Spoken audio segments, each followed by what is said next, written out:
අද මං කතා කරන්නේ කාන්තාවන්ගෙන් ගොඩදිනට තිබෙන වැදගත් සෞඛ්‍ය ගැටලුවක් ගැන. ඒ තමයි පියුරු පිළිකාව. ලෝකයේ කාන්තාවන් අතර බහුලවම හඳුනා ගන්නා පිළිකාවලින් එකක් විදිහට පියුරු පිළිකාව හඳුන්වා දෙන්න පුළුවන්. නමුත් මම අද ඔබට හොඳ ආරංචියක් අරගෙන තමයි ආවේ. ඒ තමයි මුල් අවස්ථාවේදීම මේ තත්ත්වය හඳුනාගත්තොත් සාර්ථක ප්‍රතිකාර ගන්න පුළුවන් කියන එක.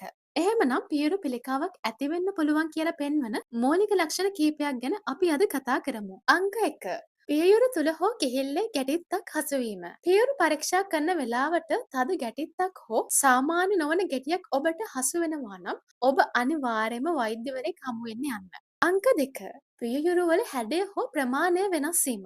සාමාන්‍යයෙන් දෙපියයුරු අතර සුළු වෙනසක් තිබුණොත් එක් පියයුරක් අසාමාන්‍ය ලෙස වෙනස් වෙලා පෙනෙනවා නම් ඒකට අනිවාර්යයෙන්ම අවධානය යොමු කරන්න. අංක 3. පියයුරු මතුපිට සමේ වෙනස්කම් ඇතිවීම. සම රතු වීම, ගැටි ගැටි වීම හෝ කුරුඳු පොත්තක් වගේ වෙනස්කම් පෙනුනොත් ඔබ අනිවාර්යයෙන්ම වෛද්‍යවරයෙක් ළඟට යා යුතුයි. අංක 4. නිපල් වෙනස් වීම. නිපල් ඇතුළට ඇදෙනා වගේ පෙනීම, තුවාල වීම හෝ රුධිරය වැනි ද්‍රව්‍ය පිටවීම වැනි දේවල් තිබුණොත් අනිවාර්යයෙන්ම වෛද්‍ය උපදෙස් ලබා ගන්න. අංක 5. පියයුරු හෝ කිහිල්ලේ දිගටම පවතින වේදනාව. සමහර වෙලාවට මෙම වේදනාව සාමාන්‍ය හේතු නිසා වෙන්නත් පුළුවන්. නමුත් දිගටම පවතිනවා නම් ඔබ වෛද්‍යවරයෙක් වෙත යොමු වෙන්න.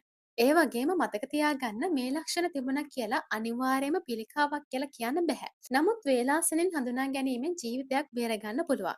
ඒ නිසා ඔබට හෝ ඔබ දන්න කෙනෙකුට මේ වගේ ලක්ෂණ පෙන්නුවොත් ප්‍රමාද වෙන්නේ නැතුව වෛද්‍යවරයෙක් ගාවට යන්න. එහෙමනම් අදට මං ගිහින් එන්නම්. මගේ channel එක subscribe කරන්න අමතක කරන්න එපා. මම ආවිෂ්කාල තත්ත්ව